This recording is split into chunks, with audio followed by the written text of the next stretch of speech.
Happy holidays, Team Tolerator. I really hope that whatever you are doing this holiday season, it brings you joy and rest and gets us ready for whatever we are going to be facing in 2025. You will be happy to know that that's when we will start releasing new episodes of To All the Men I've Tolerated Before again. While we are on our holiday break, you can enjoy our Still Comfy episodes with Julia Washington from Pop Culture Makes Me Jealous. That will be posted on our feed, as well as some Patreon content that I am going to release to the free feed that was previously only available to our Patreon members. If you are really missing new content, please go check out the Patreon.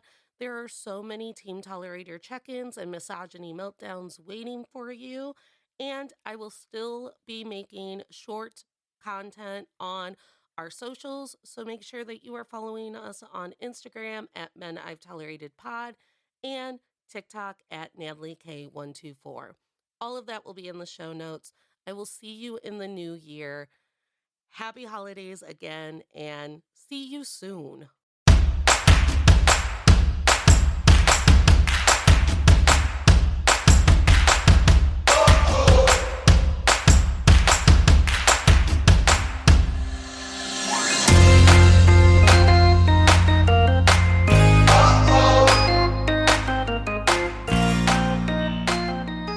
Showtime. Here we go. And we are live. Okay, good.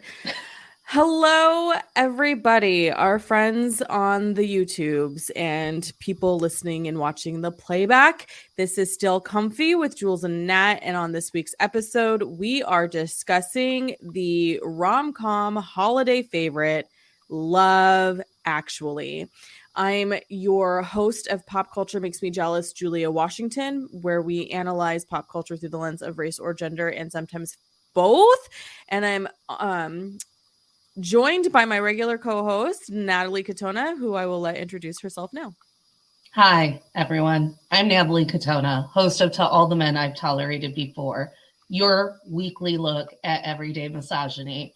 And although the holidays made me stress cry the entire weekend, I did manage to watch Love Actually last night because I felt like it fit the theme of just being morosely disappointed in the holidays. Mm-hmm. And if you are watching, because we're using a third-party app to stream, we don't know you're here. So tell us in the comments, say hello. And if you're watching the replay, you can still respond to us in the comments because we look at those things and it's time stamped so we know at which point you're referring to. So to do a quick summary for those who maybe don't watch Love Actually as much as I do, here's the description from IMDb. Love Actually follows the lives of 8 very different couples in dealing with their love lives and various loosely interrelated tales, all set during a frantic month before Christmas in London, England. And it stars a lot of folks. We've got Emma Thompson, we've got Liam Neeson, we've got Hugh Grant. If you can name a British person, they're in the movie. Yeah, pretty much. And even like local to Britain fame folks as well. Martin Freeman is in it when he's a little baby. This post The Office, pre-Sherlock, pre-MCU. Jeez, I loved him. I just love him. Yeah. He's a little baby. Please don't ever play a gross character that I'm aware of because that will drastically change my relationship with you and I can't handle that. So I just kind of want to dive in.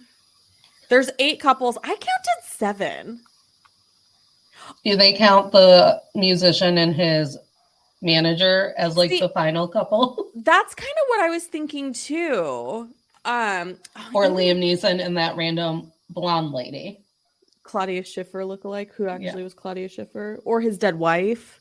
Oh, or the dead wife. Mm-hmm. Yeah, do you want to do it couple by couple, or do you want to do it stream of conscious?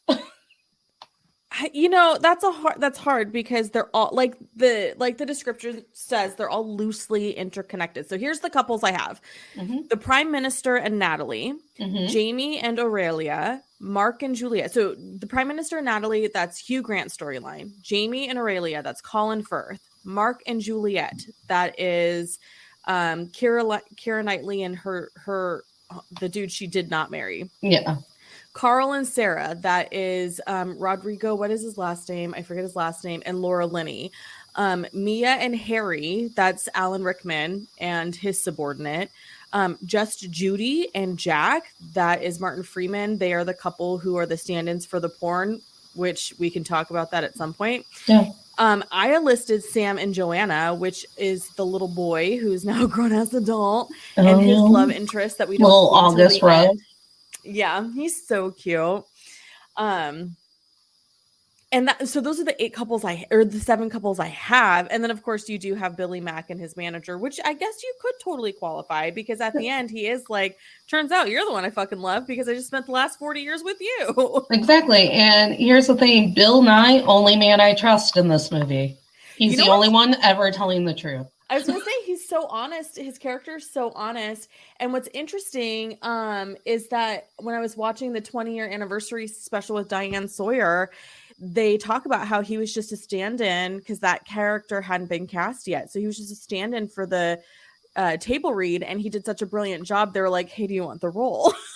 How dare they reduce Bill Nye to the stand-in? Well, and he said, and you know, he's this accomplished theater actor, like most British people are, because they have actual academies and schools for teenagers to study this craft, and it's like a respected thing.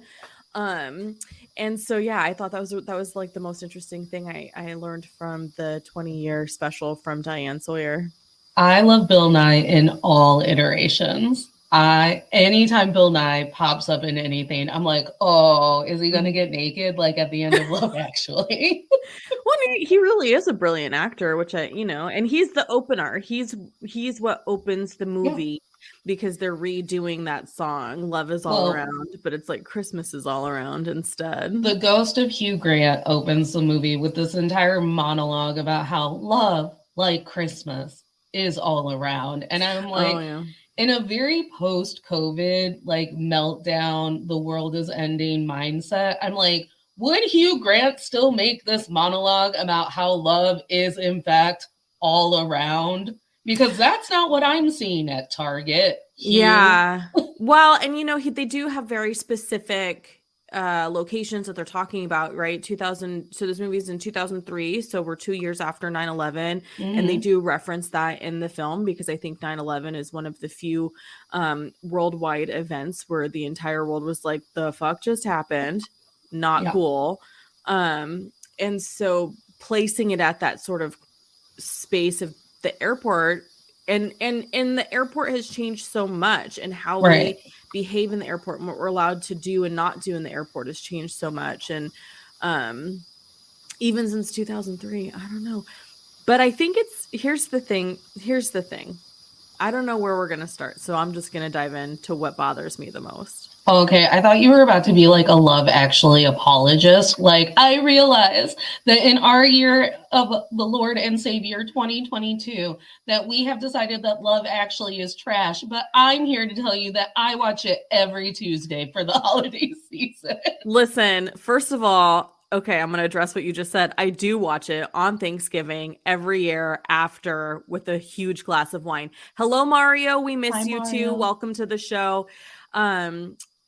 It is an annual tradition, 100%. But here's the thing. Every year I find something new where I'm just like, well, this is just not great. This scenario is just not great. And this year, and usually it's the porn stand-in scenes, because you literally don't need these characters. They don't tie into anybody but Colin Fissel's friend, whose name I forget, who's sort of like this connector in a way, but you really don't need them because they're not connected in the same way as like some of the other storylines. And but yet they're the ones that I think are the only ones that take time to form a connection where they have things in common. I don't know if it's frozen on all ends or just my And they're with us. There we go. Okay, so they're the only ones who are actually forming a relationship. Yeah. That's where you were going. They're the only, like, you know, they're thrusting against one another and whatever, but they're chatting about like their hobbies and their moms. Yeah, and then they it's go on super like real innocent. dates. It's super sweet. I'm They're like, genuinely talking. He Yeah. like wrote, like, when I've never seen anything more romantic than when they're like cup her titties and he's like, okay. I know. He's like, hold on. But he also like, do you mind? He even, like, also asks he for asked for permission, consent. like, yeah, which I love because the conversation of consent wasn't really happening in 2003. No. Martin Freeman is our first intimacy coordinator. Yes, he taught us all what we needed to know. This time around, though, what was really just like, oh, fuck no, was all of the workplace romances. Yes.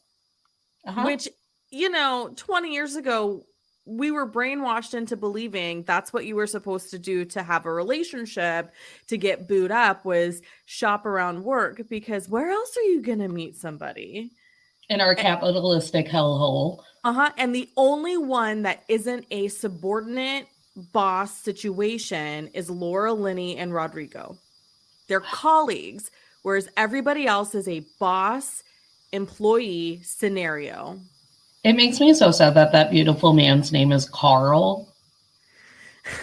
Like, it just doesn't sit right back here when you're trying to make love to a Carl. It's like there's that scene in When Harry Met Sally, you don't make love to a Sheldon. A Sheldon? Like, there's just like this sensation right at the back of my throat when I say Carl.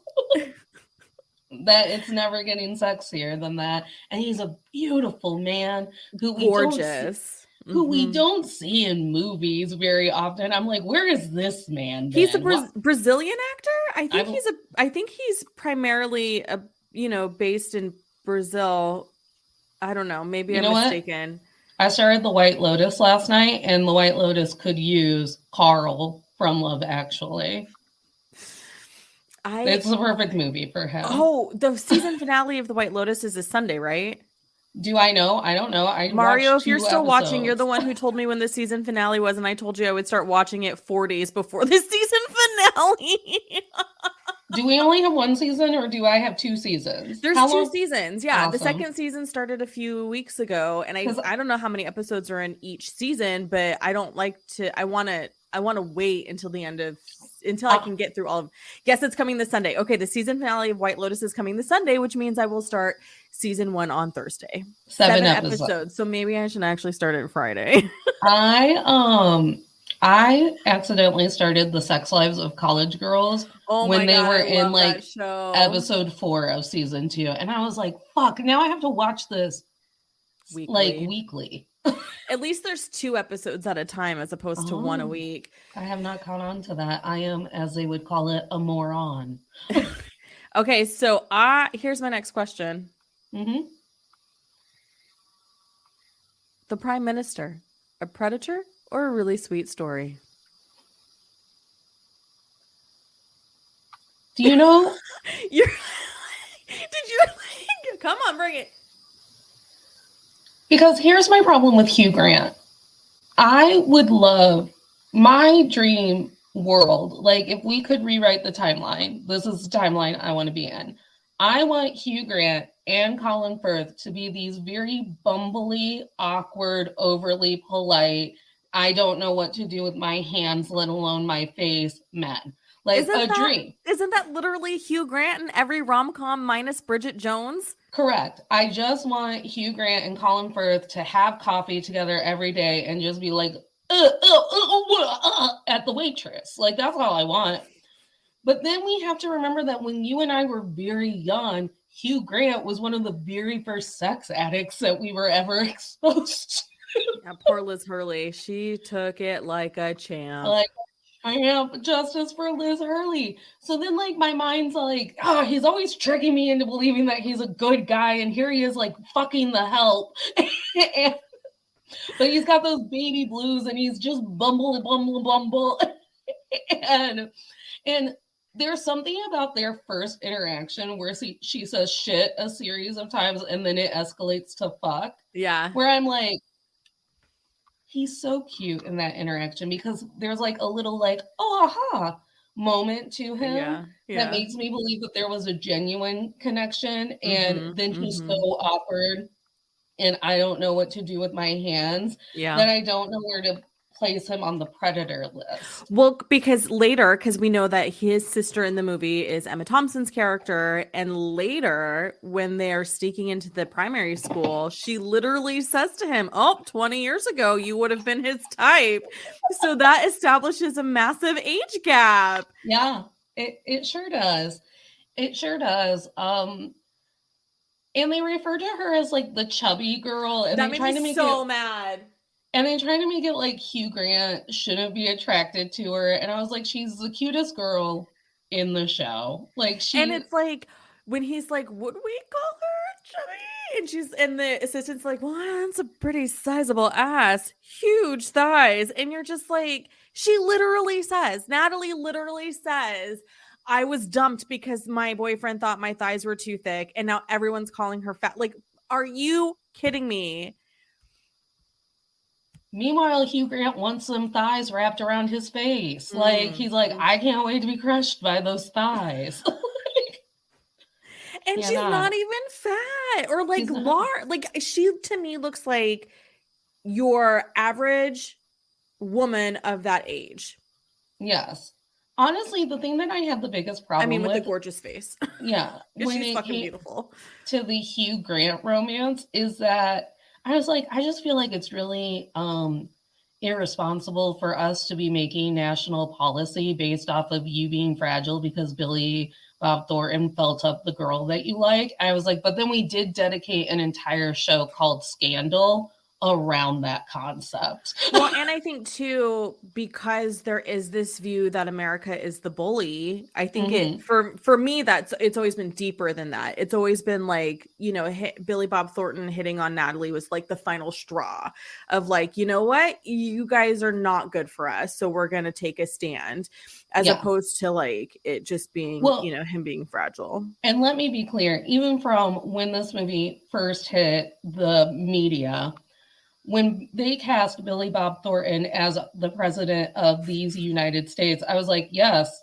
I go, Billy Bob Thornton is the representation of every president we've had except for Obama. How about how I have predator spelled wrong? Thank you, Mario. I thought he was laughing because I'm so funny. He's laughing because you can't spell. We all know I can't spell. This is not new. And I'm gonna add a But Billy Bob Thornton is our predator president. The fact that he hasn't even tried to run for president for me like blows my mind, because I was like, no, this is our truest representation of America and American men in politics, unless you are Obama, who was a baby angel and a ray of sunshine in my life. Right. Everyone else, Billy Bob Thornton. Like, it just autofills now. Yeah, I get that. I totally get that. 20-ish years, 19 years ago, I was like, oh my God, I love how he's so sweet about her. And I love that he's like, just so, I don't know. I just thought it was protecting her from that guy that wears Angelina Jolie's blood. Yeah. So it's 2003. Is this the Angelina era for Billy Bob Thornton? I don't know. Interesting.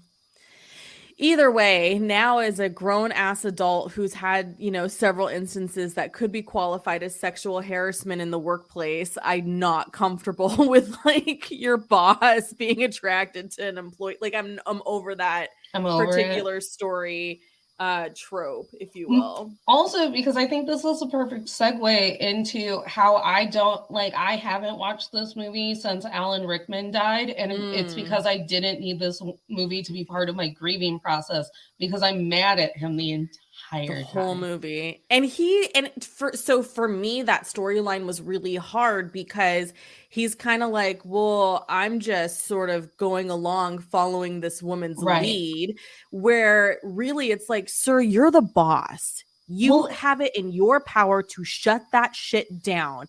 But instead, you're letting her do it.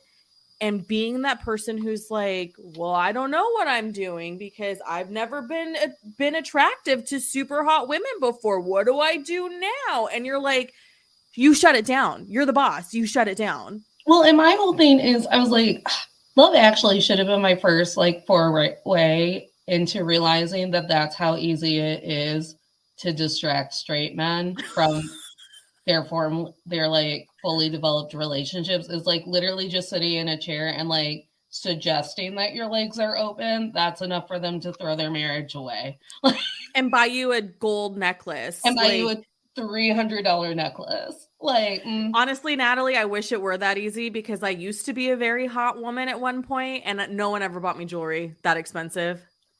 But did you basic attraction them before lunch? In a version of, not necessarily like I just full on wearing a skirt situation. I just combined Basic Instinct and Fatal Attraction, but we all know. Like, we all know what you meant. We all know what you meant. Glenn Close in the chair, it makes sense. Put, Sharon Stone in the chair, it makes sense. But yeah, like literally, because Fatal Attraction is a man's worst nightmare, right? Yeah. And Basic Instinct is like whatever. But the point is, she made eye contact with him and then opened her legs. And Alan Rickman was like, Emma Thompson, who? Which fills me with rage. Like, the idea that Emma Thompson would ever be wronged, like, literally drives me to violence. I'm like, So do you want to hurt Eric Bana? Because he cheated on her when they were married. Eric Bana, how the fuck dare you? I'm coming. I am coming. Do not walk these streets, Eric Bana, and don't think that I'm going to not scream at you. You're not that good looking. You weren't the best looking person in Troy. Stop it. I'm going to find, does he walking these streets thinking he's safe because I didn't know that A, he got to marry Emma Thompson, and like he... like 40-ish years ago on her. Yeah, absolutely not. I am going to find him. And it was the late 80s. She actually recently just opened up about how hard that was for her and what it did for her self-esteem. It's hard for me right now, Emma. It's hard for me right now, but Emma Thompson. The other part that's really hard about that storyline is that they have this really beautiful moment about Joni Mitchell. And she's like, Joni Mitchell taught me to love. Like, you are welcome. Right. And then the gift he gets her is a Joni Mitchell CD, which is really thoughtful, but not the thoughtful gift she thought. No. And that makes me mad, because it's like, well, what is, like, you are perpetuating this I'm a bumbling fool who only thinks with my penis trope. Yeah. I love Joni Mitchell, and I credit Emma Thompson to it because I'm obsessed with her. And she is beautiful, and she's so wickedly smart and witty and all of it that, like, literally Eric Bana cannot walk these streets and not think that I'm going to give him a piece of my mind. She's too good for him. She probably was always too good for him. It's like how, who cheated on Minnie Driver? And I was like, that's it. I'm lighting the world on fire. Matt Damon, right? Matt Damon. Do you know how we say Matt Damon's name because they put him in that puppet movie? Matt Damon. That's how I say his name. I can't say his name the correct way. And he cheated on Minnie Driver. Also a beautiful woman. On the Minnie Driver. Like, I will literally just light the world on fire about convinced her to be with his talent agent, which ultimately tanked her career for a hot second. I just finished her memoir by way of Celebrity Book Club, and so they recapped it. So then I was like, well, that sounds like an amazing memoir, and so I downloaded it and read it. Honestly, like, the fact that I still don't have a chance with Minnie Driver and Emma Thompson, even though they let the Eric Banas of the world and the Matt Damons of the world touch them. Yeah. I'm going to light this house on fire. Penelope, pack our shit. Well, I don't need you to be homeless, but also if you light your own shit on fire, it's not a felony. So I also don't need you to be a felon. You know, when the violence hits, it hits. I texted multiple people who were not you last night that the mere thought that Alan Rickman would look at a woman that wasn't Emma Thompson ever filled me with violence from my toes to my head. It very much felt like when I thought I wasn't getting Taylor Swift tickets. Who, by the way, a bunch of Swifties filed lawsuits from 13 different states against Ticketmaster about that whole Oh, yeah. debacle. Because Yeah. make fun of us basic bitches who love Taylor Swift all you want, but who's changing legislation? Who's all of a sudden rocking the boat? Yeah, yeah. I do want to add too the Emma Thompson, Alan Rickman storyline. In the end, after the Christmas play, and she's like, "I caught you, you piece of shit," Mhm.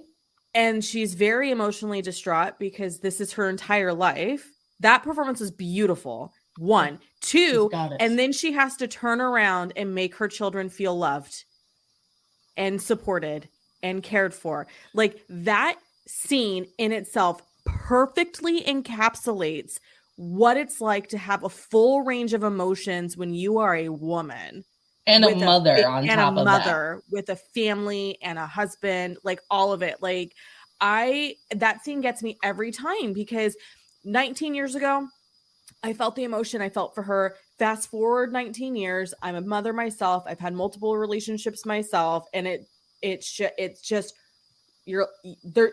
There's no better performance.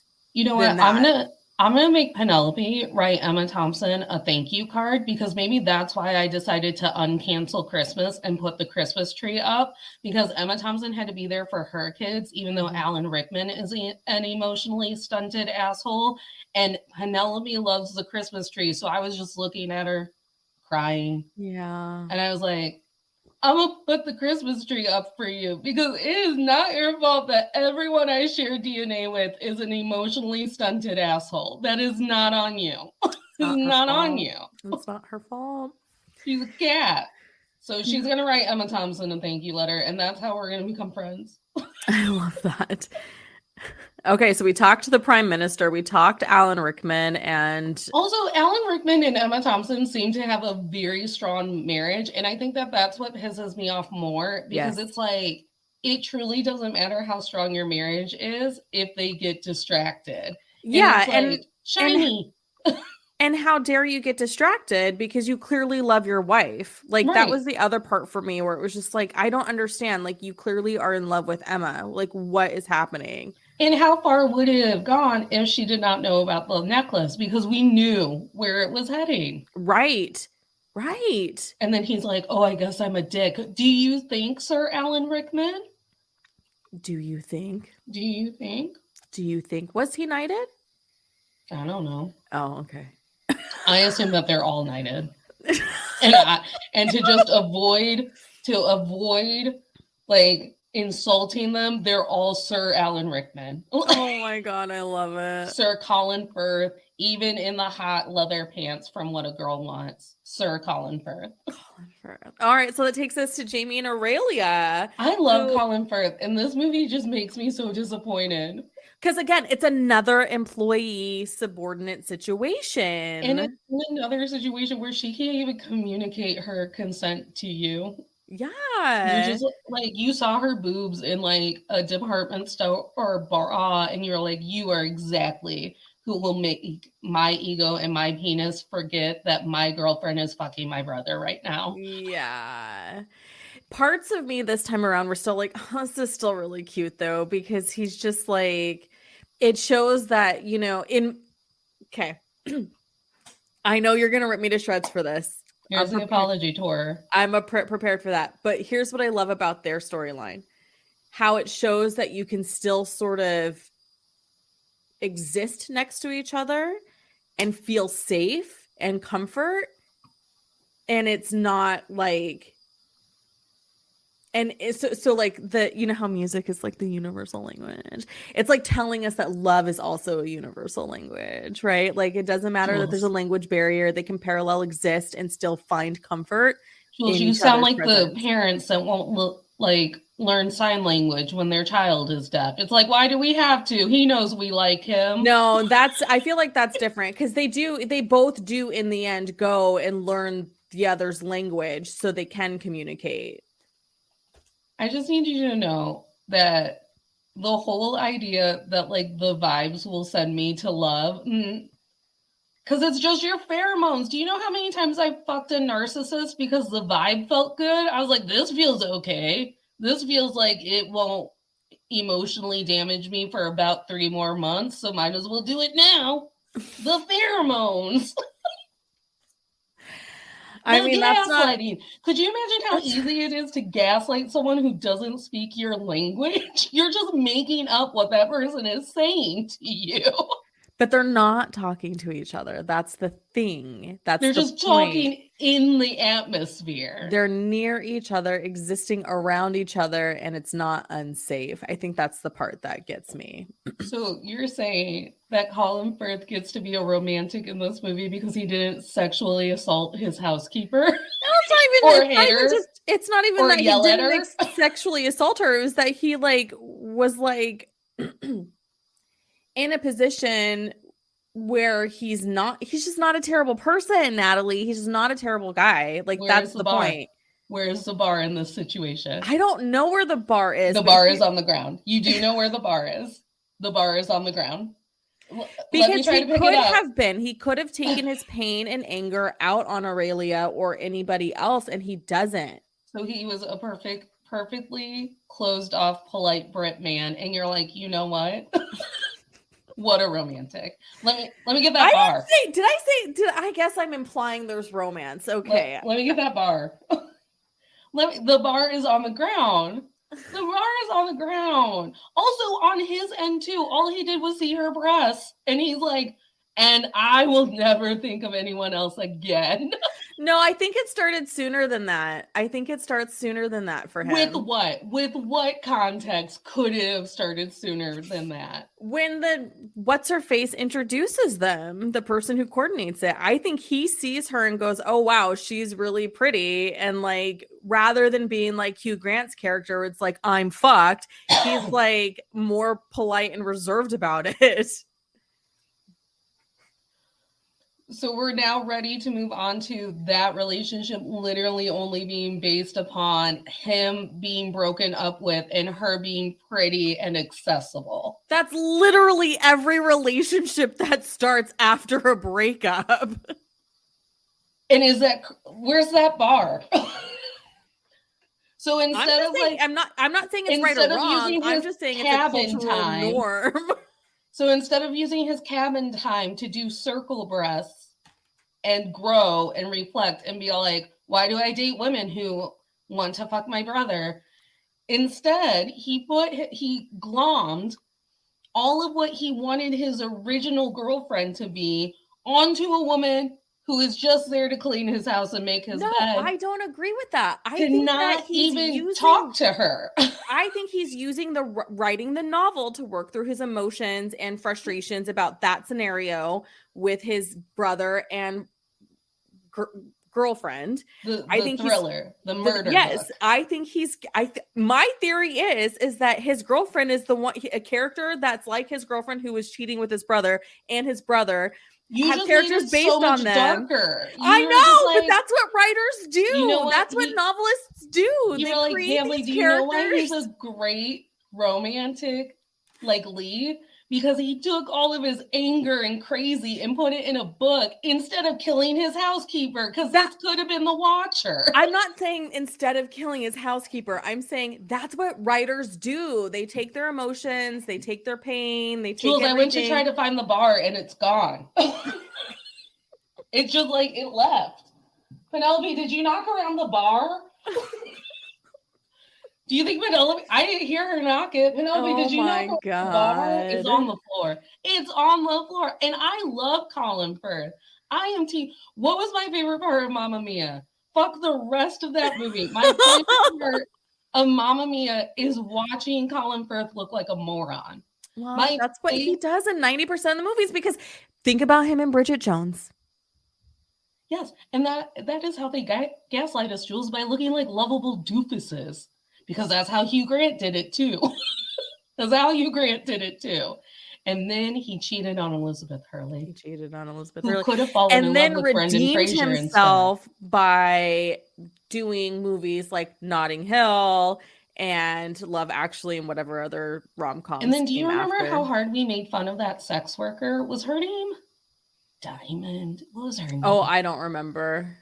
Anyways, her picture is seared into my brain because did we make fun of Hugh Grant for cheating on Elizabeth Hurley? No, we made fun of how this sex worker looked and that she was able to bag Hugh Grant. Is how they get us with the Humans whole are like, I'm just trash. a doofus. Watch me try to wedge into these rock and roll leather pants, Amanda Bynes. I love Colin Firth. I am always on Team Colin Firth. I love to watch him bumble around, but like I feel like their story is the laziest. Okay. That's fair. Which begs me to ask, who is the least cringy couple? I told you it's the porno couple. Oh, that's right. You did say that. I love the porno couple. I think that is actually what a meet cute is. Yeah. And technically, I wouldn't even classify them as like one of those weird workplace romances because they're because in that business, you're always on different sets. So this is the first time they've encountered one another at work. Yeah. In this scenario, they are colleagues, though. Yeah. In this time and place, they are colleagues. Oh, so I didn't even have them classified as colleagues when I was listing off my situations. I was thinking of Harry and Mia, whatever. Yeah. Carl and Sarah, and then I was thinking of the Prime Minister and Natalie. Yeah. No. So there's actually more because then there's just Judy and Jack. Yeah, it's the porno couple. They're the actual ones who are like, this is funny. We have to be naked. And like, let me remind everyone in the audience that not Colin Firth, because I don't think he would ever be able to pull it off, but Colin Farrell, when they were shooting, no, it wasn't about Colin Farrell. It was another one of my heartthrobs. When they were filming that Alexander movie, Val Kilmer used to throw the lighting so he could rub up against a naked Angelina Jolie more. Oh, I remember that being a headline. Like, I'm like, so we're just talking about this? that's so gross. And now we have intimacy coordinator. Yeah, but also I'm curious. I don't know a whole lot about the industry and how pornography is made. I just know that they have to take STD tests. That's what I know. Also, but I'm wondering how often do you have stand-ins like that to for lighting and stuff like that? So I'm confused by that. This was a watch through because this time I actually clocked him mentioning that he had stood in for Brad Pitt, and I was like, for like 7 years in Tibet or something like that. Yeah, and I was like, so is it a porno? Or are they honestly just doing stand-in for sex scenes that would be in a movie until the actors can be on set and feel like they don't have to do this for hours? Oh, that's a great because it also looked like the porno with the biggest budget I've ever seen. They're like in Buckingham Palace. So it's like maybe a period piece. Yeah. So I'm like, I wonder if it's just like some smutty, like Bridgerton, like period piece. And they're like, well, we're not going to make, I'm trying to think of another distinguished English actress who isn't in this movie. From that era, from 2003? Yeah. Or just in general. Oh, like Emma Watson or something. So like that. We're not going to make Emma Watson be rubbed up against by Billy Boyd for 3 hours. We're instead going to bring in these stand-ins, get the lighting right, get the angles right, and get the shots right. So when Emma Watson has to get naked, she only has to be naked for 25 minutes. But also that's the assumption that you're working with a cast where both leads are the same coloring, so you can do pre-lighting like that. Well, because like my sister and I, you can't do the same lighting on my sister and I, and we come from the same parents. You just can't. Correct, it's the whole thing. Then they would have different stand-ins, right? Which actually then brings to Love Actually is not a diverse movie in any way, shape, or form. There's one black guy, and his friend is trying to fuck his wife, and I'm like, why, Rick from Walking Dead? There's two. There's the one who's friends with Colin Fissel, who goes to the U.S., who is the connector for Just Judy and there's another one that he connects. But then and then the other guy, Sam and Juliet. Is that his name, Sam? Yeah. No, Sam is the kid. But yeah, I don't know how to say his last name, his first name, but he's very much of a substance. I literally poked my brainstem out of the Colin Thistle part of the movie because I was like, I cannot sit through this. But at the end, though, when he walks into like a Wisconsin bar and he's like, and they're like, "Oh my God, you're January Jones."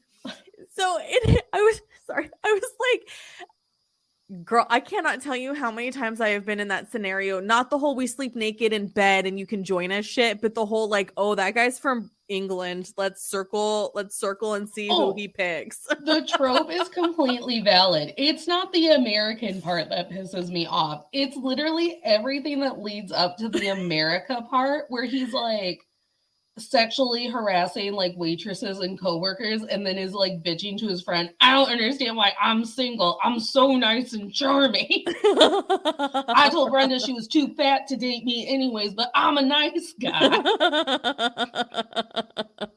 Like that's what I'm like, no.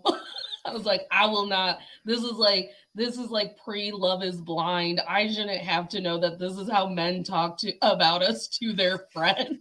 Yeah. No, I had to poke it out of my brain. I was like, we're gonna erase it. It's too traumatizing. Yeah. Do you want to talk about Mark and Juliet? Is that Keira Knightley? Mm-hmm. Because that scene, it's Carol Singers. The cue card shit shows up in so much stuff now. So much shit. Like that's something that's cute. It's like it's not cute to betray your best friend by admitting to his wife that you're in love with her. But you know what I appreciate about it is that he's like, here's why I've been a dick. I'm letting it go now. I appreciate that he's not like continuing on. I appreciate that he's like, hey, I've been a dick because it turns out I'm in love with you, but I'm also going to stop now because it's going to ruin everything. This is also where I have to break it to you that number one, I don't know what it is about Keira Knightley, but I hate her. That's okay. Like, a lot of people do. I mean, she's not everyone's vibe. Everything about her face pisses me off. Before we knew that Johnny Depp was an asshole, I believed she had ruined the Pirates of the Caribbean franchise for me. Like, there are just people when I see them, I'm like, their face pisses me off. Edward Cullen and Kristen Stewart from Twilight, they piss me off. Like my whole body, their face pops up and I'm like, I fucking just can't. Josh Groban also, I would punch Josh Groban in the throat and he's done nothing wrong. I find him adorable. Sure, people do. And he has the voice of an angel. But Sue Sylvester one time said on Glee, fuck you, Josh Groban. And I was like, that's exactly how I felt the entire time. Oh my God. Okay, so but back to Juliet and Mark. So this is also where I have to break it to you that I do believe that love can be a choice. And there are certain situations where you pump the brake on it. Like, yeah, I literally, don't what does disagree. he know about Keira Knightley? She literally says, you've never liked hanging out with us. So, like, he got hard once at a bar and was like, I'm in love with my best friend's wife. He doesn't have to say anything to her for him to be in love with her. Like, that's, I think, something, like, being in someone's presence doesn't necessarily mean. No, it's creepy. It's creepy. I'm also over. It's a very U-esque concept where I was at the bookstore stalking you and we've never had any interaction ever.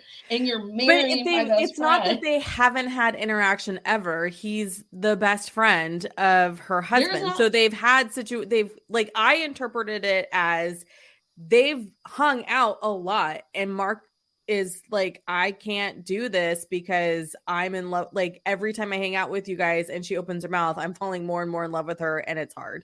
And it's like a defense mechanism to be a dick. Correct. But I do think that at some point you just pump the brakes on it. You literally date anyone else. Why are you a pervert? Does. That's the whole point of the storyline in the married movie. And he's caught. But that's the whole point of his story, because it's like, well, you know, it's like how long I think it's not that I think that getting caught is the point for him where he's like, oh, fuck, I have to stop. Do you I know think who that's he what it is? is for him. He's the Uncle Keith of this movie. Like, I've just been living my life, planning a wedding, going to trivia with my soon-to-be husband. His weird-ass friend doesn't speak to me and is often very rude. And then, just like Uncle Keith did to Karen, he shows up on my porch and is like, have you not noticed that surprise? I'm in love with you and you're meant to be with me. No, it's too, you should have taught. I need someone to page Penn Badgley because he would agree with me. I need someone to get the Gossip Girl dude. I don't know if he would agree with you specifically about Love Is Actually, but somebody on Twitter did say to him, like, oh my God, I'm obsessed with Joe. I want this character, da da da. And Penn Badgley was like, no, you don't. What is wrong with our culture that this is deemed a desirable situation? So, and Joe from You is the extreme because he actually murders and harms people. But I am also saying that the Uncle Keiths and Rick in Love Is Blind are as creepy because they're just like silently in your vicinity, making up these love stories in their head about you. And then one day you're just living your life and they're like, bah! But that's something that we are sold as women that we should want. That was my next point. Want somebody to notice that you're adorable, to notice that you're intelligent, to notice that you're all these things, and to come to you and say, hey, I've noticed all of these amazing things about you that no one else has noticed. And I'm saying that now is the time where I am always going to call this out as creepy. The Uncle Keith of the world and the Rick, that's not his name in the Love Actually movie, but he's Rick from The Walking Dead with a baby face. Mark in Love Actually, yeah. They're creepy. They are creepy people. Men who just sit next to you, glaring at you at trivia, and then one day show up at your house and they're like, you didn't realize I was in love with you? But glaring is a very specific connotation that aligns with being creepy. Like, I don't think, like, glaring is what Joe does. I think Mark is not glaring because in that first scene when he's looking through his video camera, watching Juliet dance and have a good time, he's literally like, Laura Linney's character literally pulls up to him and is just like, are you in love with him? Because she's sensing the love vibe and the adoration. It's not glaring. And I am saying that on the eve of my honeymoon, if I'm just sitting around being like, yeah, babe, strain that popcorn, we're going to put it around the tree, and fucking Eric Bana shows up on my porch with cue cards. No, if Eric Bana shows up on your porch, we've got other problems. Right, because I'm going to get violent. He's not been known to be a good person. Right. I feel like it. If Owen Wilson shows up on my porch, also a questionable person, Natalie. They're all questionable people. I can't. Who are we supposed to pick? Timothy Chalamet? He's too young. There's a list. Follow Dumois. She's got a list of people who have never been reported as being creepy or cheaters or all kinds of stuff. It took Jeremy Renner's wife like decades to be like, now that this Avengers series is wrapping up for him, hope that Disney Plus show goes real well. He pushed me down the stairs or whatever he did that I just always blanket at as pushed me down the stairs because Christian Bale did that to his mother-in-law once. But I'm just saying, if Uncle Keith, if Chad Michael Murray shows up on my porch and I'm just living my life, and or even, because let's take it back before we're at the cue cards. If I am sitting in Chad Michael Murray's garage studio and I'm like popping that tape and it's all these creepy close-up shots of me, I'm concerned. And she sat through that whole movie. I was like, girl, get up. I was like, women need to start having more self-preservation. I'm like, girl, get up. He's going to put you in that Joe cube in his basement. Get up. Because it's creepy. It is creepy for me to believe that I'm just living my life thriving. And you're just like, so, because this is what Uncle Keith does. And I'm pretty sure this is what Rick does too. And you're just like sulking on the peripheral of my success and my hot girl shit. And you're like, look at her do that hot girl shit. And I'm in love with her. But you've never actually like, and this is where it kind of differs with Uncle Keith, because Uncle Keith had like a father role in Karen's kid. So they did have very intimate conversations. But with this Rick man, and it's like, so you've never sat down and talked to me about my hopes, my dreams, why I'm so good at hot girl shit, whatever. You've just gotten a little bit of a tickle in your dick and you're like, ah! And now you're making it my problem.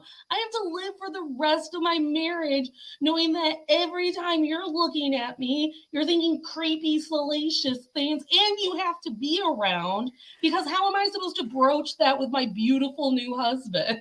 I mean, I'm not like going to bat for their scenario, but I do think that it's all about perception. You're viewing it as creepy and him being, pervy about his intentions, and not everyone sees it that way.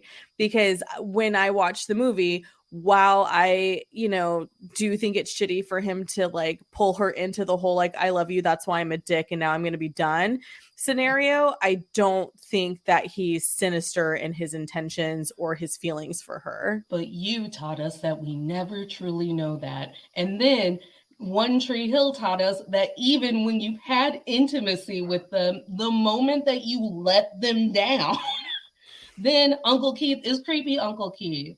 So Rick is also creepy. This whole scenario where we're just supposed to like be interrupted in our lives because some man has chosen to choose us.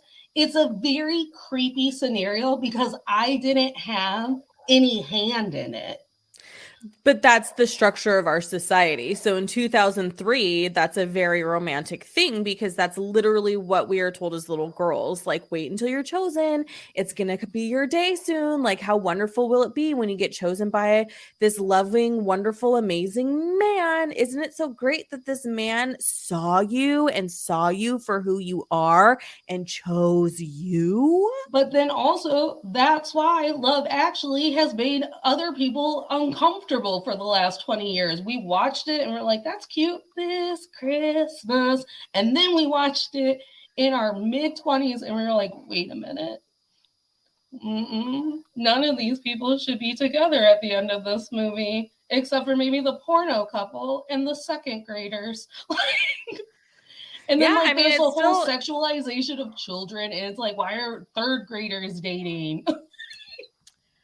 Again, it's our culture loves to do that whole like, oh, they're so cute, they're boyfriend, girlfriend. And we don't allow for kids of opposite genders or non-gendered to be non-gendered, one, and two, to just form relationships that won't lead to romance. And that's why the show is called Still Comfy, folks, because we took a movie from 2003 and went, Natalie, would you just want a man to never speak to you ever, but then one day show up on your porch and be like, I'm obsessed with you? And I'm like, no, we've all watched You. Now, we've all watched You now, but right, 15 years ago, You was still just but a novel. I think You was a novel 15 years ago. When was it published? Right. That's why we do the still comfy part where it's like, are we still comfortable? No. Not even 10 years ago. It came out. It came out in 2014. We are not still comfortable. We've all seen Love is Blind. We've all been through things collectively. Yeah. That like Emma Thompson is the only person who can do it. If Emma Thompson wants to watch this video and watch how hard I went for her about Eric Bana and went, that's a woman who's going to protect me till the end of my days, and show up on my porch, she's more than welcome. Rick from The Walking Dead? No.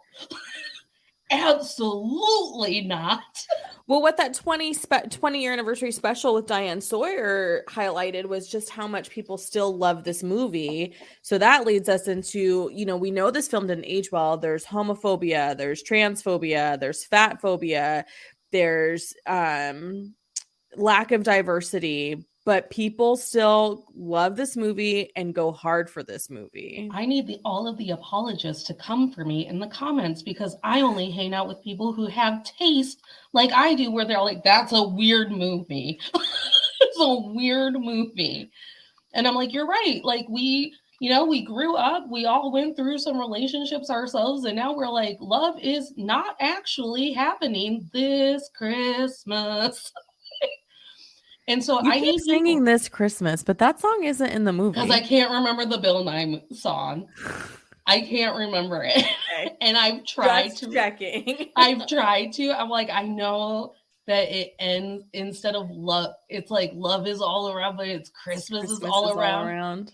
But around is in the middle of the phrase because it ends on Christmas. That's why he keeps fucking it up. I feel it in my fingers. I feel it in my Feel toes. it in my toes. Christmas is all around us, and so the feeling grows. Oh, there it is. And you know what? Bill Nye was all like, this is some crock of shit. And that's why he's the only honest man in this movie. Have you seen him in About Time? Yes, About Time Fucking is love the that movie. correct way that Time Traveler's Wife should have gone. Yeah, That is actually a good beautiful movie. love story. So sad. I cry Because every all time. of the time travel shit and like all of the sadness and all of his like obsession over keeping their love story alive doesn't happen until they're already in like an established soulmate situation. He doesn't go back to Rachel McAdams. Is it Rachel McAdams in Yeah. both movies? Yeah. He doesn't go back to Rachel McAdams when she's 4 years old. It's like, hey, come here. Well, and he Daddy husband over here. he can't really, like, there's more control, and About Time they have more control about where they go. I think Therefore, it's more than just a love story between Rachel McAdams and that guy who is very translucent. I think it also is a love story between father and son. the translucent ginger. He's a What if he's cutie friends- patootie, but I can't remember his name. What if he's friends with my new soulmate, Emma Thompson? You're going to have to get it together. You can't just call him the translucent ginger while I'm keeping Emma Thompson safe. Not to justify it, but people have called me some pretty horrific things based on my racial identity. So I feel like if I struggle, it's okay. I don't know. That's fucked up. I shouldn't have said that. Right, because as you know, I was knee deep. I was elbows deep in the Love is Blind comments after the internet turned against the nib. And they were like, Cole's a cute white man. Clearly he was in the right, which I also feel is like Love Actually in a nutshell. Like, all of these cute white men said a thing, so they must be right. So anyways, I was reading comments because I hate myself, and this beautiful, I didn't click on your profile, honey, so if you're watching, please don't take this seriously, and if you cry yourself to sleep tonight, I'll send you a t-shirt. But she wrote on Zanib's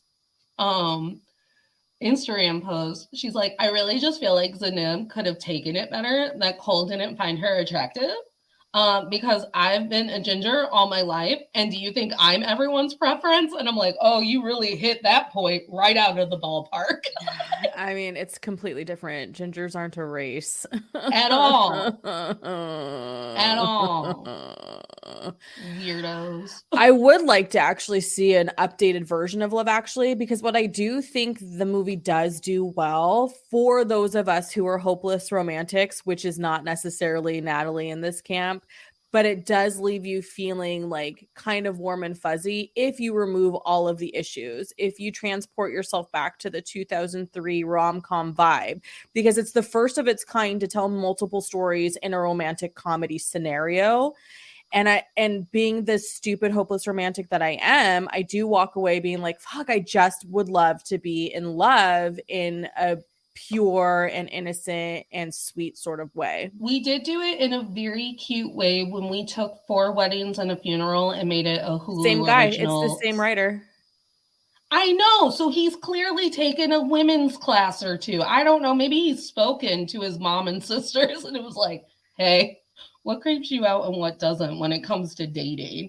So, Well, like, Four Weddings and a Funeral came like 10 years before Love Actually. the miniseries? Oh, that's Mindy Kaling. The miniseries Yes! is Mindy Kaling. I thought you meant the No. movie, because No, Four the Weddings and a mini- Funeral, Bridget Jones, what's the other one? They're all this guy who wrote Love Actually. No, I thought that Notting Hill, that's the other one. when Mindy Kaling took the concept of Four Weddings and a Funeral and she made it into a mini series Mm-hmm. and even included the cheating affair moment. Yeah. It's like how I could never get on board with the book series and the movie series Something Borrowed because Snow White from One Tree Hill, who's Whitney Cummings' best friend, and I love her, so I'm sorry I can't remember your name right now. Snow White from One Tree Hill? Not One Tree Hill, Once Upon a Time. Jennifer Goodwin. Is how Jennifer Goodwin, just like, because she's the main character, she never takes responsibility for it because our main characters are like in rom-coms are like just unfathomable. And then when like Kate Hudson shows up and she's like, clearly my boyfriend is here, and she's like, no, just his jacket though. like I literally just saw a TikTok about it. I was like, man, I hated that movie, and I could never read the books, even though I guess the sequel is about Kate Hudson's character doing hot girl shit. I mean, yes and no. I mean, because the book, what bothered me about the book to screen adaptation on that one is there is a whole chapter where Jennifer Goodwin's character does go home and is like, what the fuck is going on in my life? And I think it's her mom is just like, bitch, here's the reality check you need. Yeah. And you don't get that in the movie. So I think what like Love Actually perpetuates is this myth that if it's love, it just automatically gets to be okay. Yeah. And I think when Mindy Kaling updated like Four Weddings and a Funeral, we got to see more of the I made a choice. Mm-hmm. It turned out to be an icky choice. Mm-hmm. There have been icky consequences, and now I am working through these consequences. Yeah. So I think like Hugh Grant's like there's a lot of elements of Love Actually in Mindy Kaling's Four Weddings and a Funeral. Right.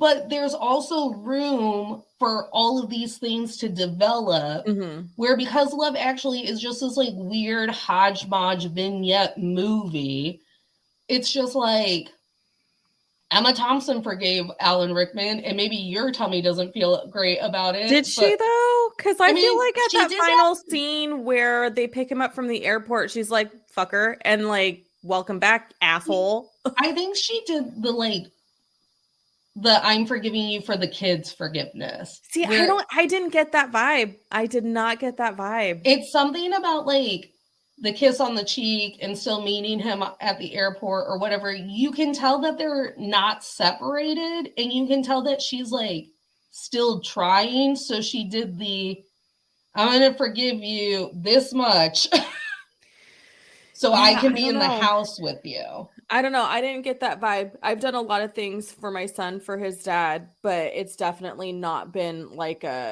you know what I mean? Like the whole picking up from the airport, like, and I'm sure Drew's done the same for me too. Like we literally had a scenario where they picked us up from the airport, and spent the day together because we've been gone for so long. And like, so that way the boy and his dad could have time together. But it wasn't like if you saw us, you would think that we were, a family and a couple, which technically we were a family, but we definitely had so I guess that's why I don't see Emma Thompson's character in the same light, because I've done the scenario where it's like our lives are separate, but if you see us in a moment, you wouldn't know that. Yeah. Because we vibe as a family. Well, and I think my thing is because she does that switch right off the bat of like she's confronted him and now has taken care of the kids. My brain logically went, oh, she did I'm going to forgive you this much because we've got kids in the room thing. And that has carried on into whatever their stress intense dynamic is. Yeah. So I think Love Actually is just this movie that perpetuates this myth that like we don't question love. And I think this is how we all ended up in toxic relationships with the people that we share DNA with. It's because you're not allowed to talk to the people who love you about how their love affects you. And you're like, hi, hello. I'm a 34-year-old woman who lives on my own and has my own brain and heart. And I would like to have a grown-up conversation about why you can't say that to me. Yeah, and I think a lot of that is because there's this idea about family where you're just like, you don't question it. You should be grateful because it could be worse. And I think for those who have it worse, there's this perpetuation of like, you really shouldn't talk shit about your family because it could be like mine. And I think we transfer that into our romantic relationships. Mm-hmm. It's not tomorrow because today is Monday. Mm-hmm. It's not even tomorrow if today was for Still Comfy Tuesday because it's Thursday. On Thursday, I am recording an episode about all or nothing thinking and how that presents itself in my relationships. And that starts in your families. Mm-hmm. Like we're all in. We all have each other's backs. Like, and to a certain extent, it's how you gaslight kids into never telling their teacher that you hit them once a week or whatever. But when you take that into a romantic sense, like Love Actually, where it's like, well, you know, I'll stick around because Alan Rickman and I have been married for 30 years. And like, he didn't fuck the secretary. Or Laura Linney's relationship with her ill brother. Or... Yeah. And how that is now going to affect her romantic relationships because she can't be all in on Carl. And he's probably going to expect a little bit to be like all in on, which I'm sorry, I do need a reboot to see if Laura Linney eventually gets dicked down by Carl. They did do a special for Red Nose Day a couple years ago, post Alan Rickman's death, and I don't remember. Some dicking down for Red Nose Day. Well, I don't know if they did some dicking, but they did like a Where Are They Now type of situation for Red Nose Day with the Love Actually cast, and the writer of the film, you know, wrote scenarios for each couple, but I think he did something special for Emma Thompson because Alan Rickman was no longer with us, but that does exist. But to the Carl and Sarah scenario, when she has him in her flat and he's like, and her brother's just calling and calling and calling, and he's literally like, will it make him better? And she admits that it won't and still answers the phone anyway. That was to me, that was just like so heartbreaking because it showed that she was too afraid to accept the fact that Carl could really actually truly be in love with her as well. And then also she found comfort in the toxic relationship she has with her brother and is unwilling to move from that, or the unwillingness is stemming from fear to move from that. And that broke my heart because listen, if a hot Brazilian were to be like, hey girl, I am so into what you are doing with this, I'd be like, peace mom, bye dad, see you family, I'm heading to Brazil. I'm learning Portuguese, I'm out. Who fell? That's too bad. How inconvenient.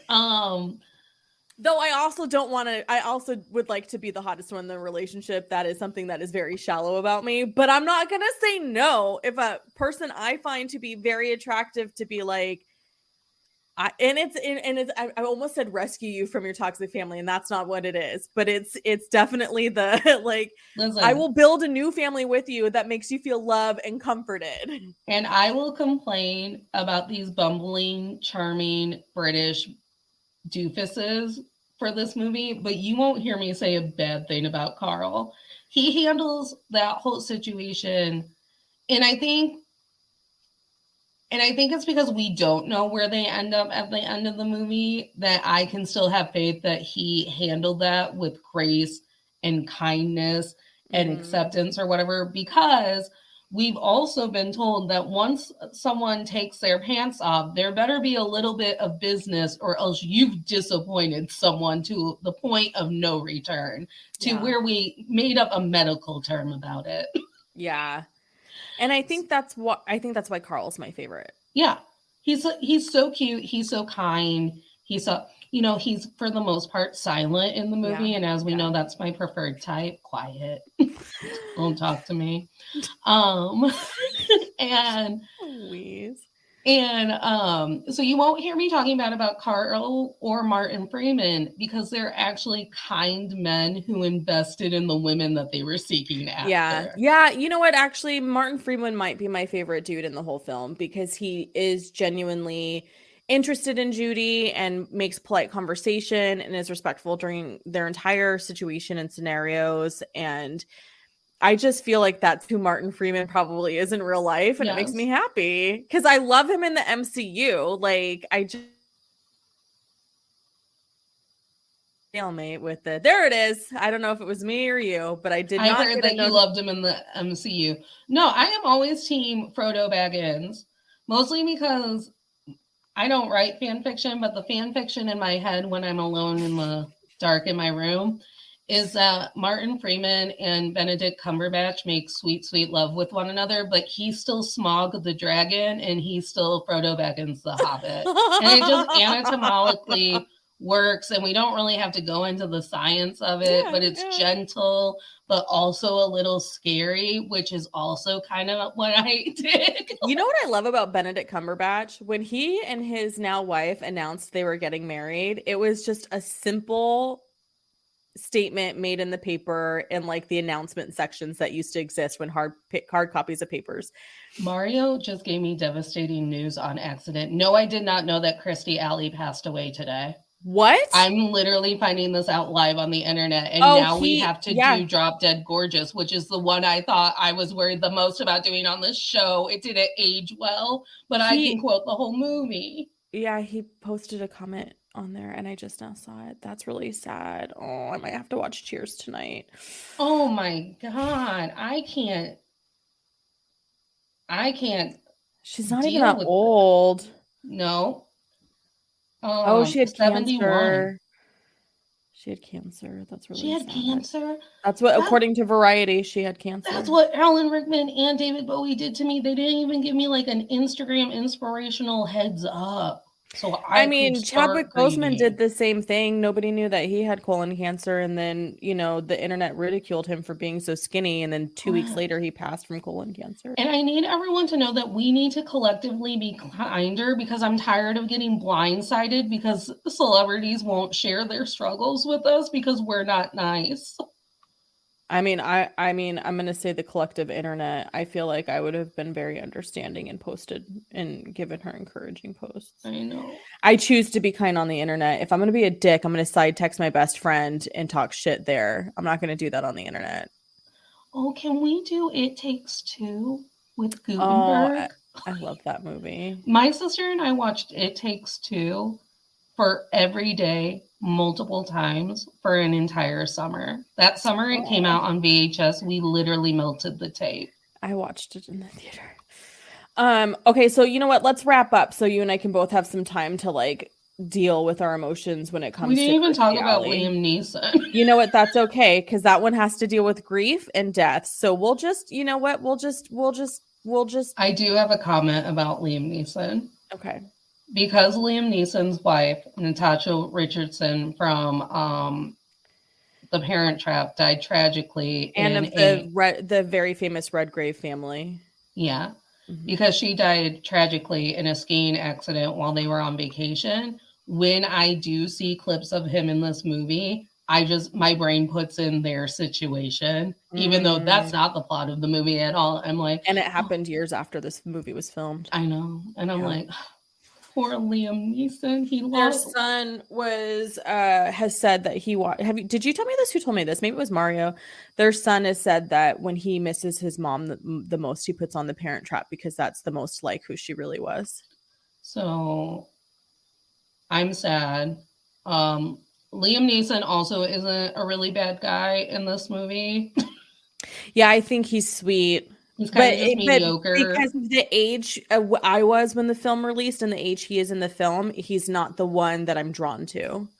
I will also say that this was the only time I paid attention to the funeral slideshow, and when he was clearly with that little boy, when that little boy was a baby, Yeah. even though it's his stepson, I was like, Yeah.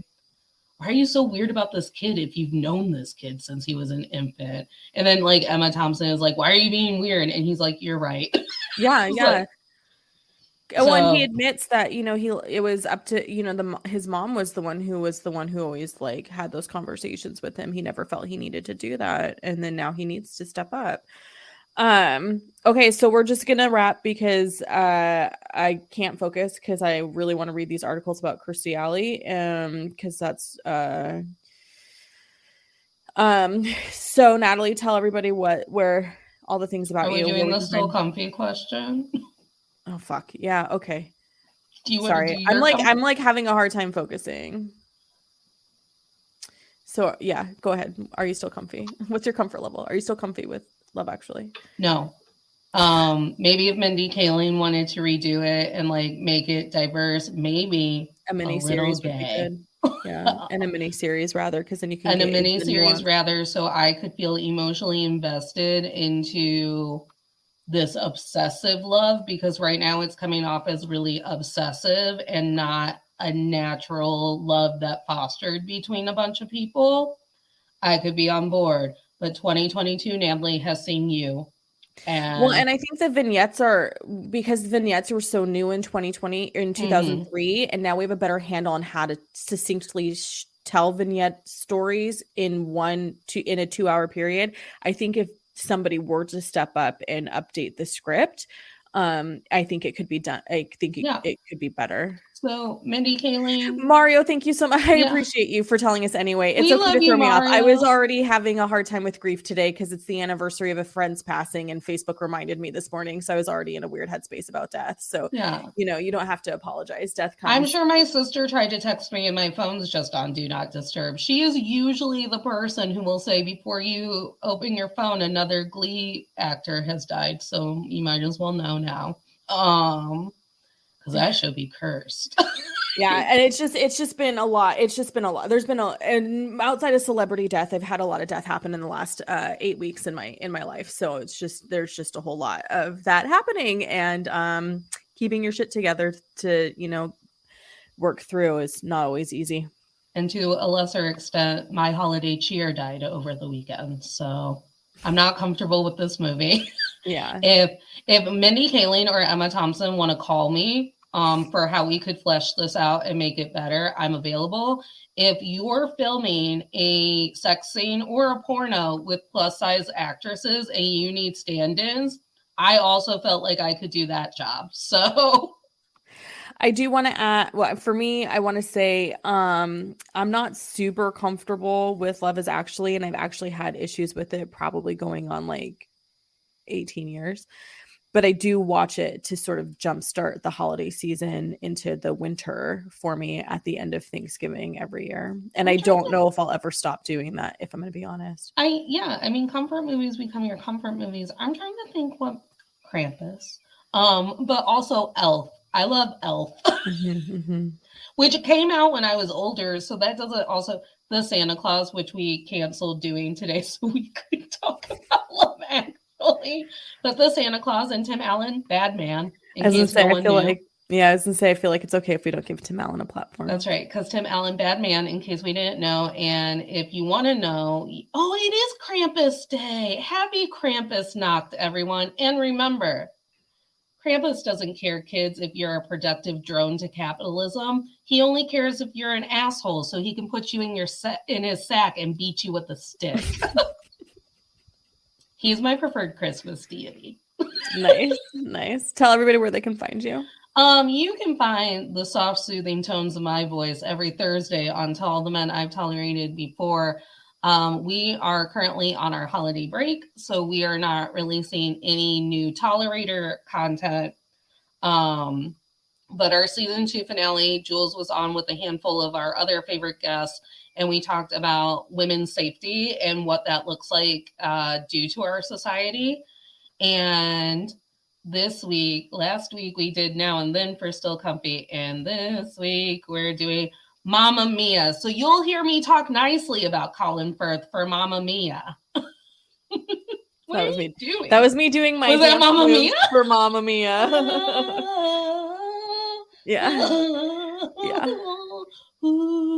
Exactly that. And tomorrow night, friends, over on Instagram, Natalie and I will be discussing the next episodes 5 and 6 of The Crown.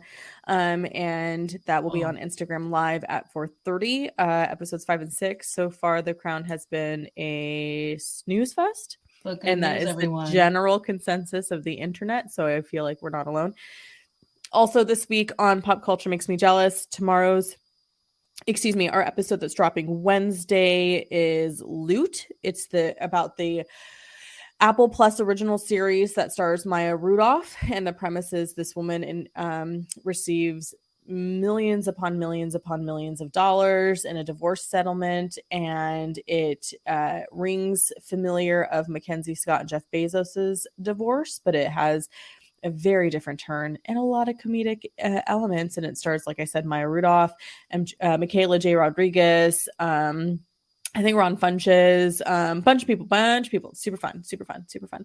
And but hey, to plug that show tomorrow for Tuesday, good news, everyone. I'm back in on The Crown. And you want to know why? Because I come from a long, long line of basic white bitches, and I love the Romanovs, and I pretend to know a lot about the Romanovs. So if you want to hear all the connections I've made to the Grand Duchess Anastasia, you're going to want to tune in tomorrow on Instagram, because they open episode 6 of The Crown with murdering the Romanovs. And I texted Jules like, you didn't warn me that all of my Romanov trauma was going to get triggered.